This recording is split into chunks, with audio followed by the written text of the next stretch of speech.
So sorry. yeah, You've been no voted worries. out by the majority. Please Thanks, man. return Thank to you, your appreciate seat.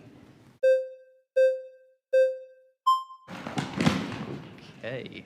So there's one point you kind of keep going back to is the opening of the graves. And you're saying we're not seeing that anywhere in history. And I kind of agree with what Dan was saying is this is an argument of silence.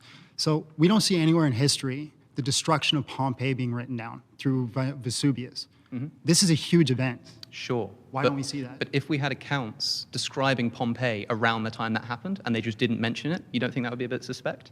Well, we don't see anything talking about the destruction of Pompeii. Sure, but if we had accounts that were written about Pompeii at the time of the destruction and they didn't mention it, do you think that would be weird? Yeah, I do think that would be a So little we have bit odd. accounts written about Jesus in Jerusalem at the time that this extraordinary event was supposed to take place, and they didn't even think to mention it. So Can I tell you why I think the story's in there? Sure. Because Jesus is supposed to be the firstborn of the dead.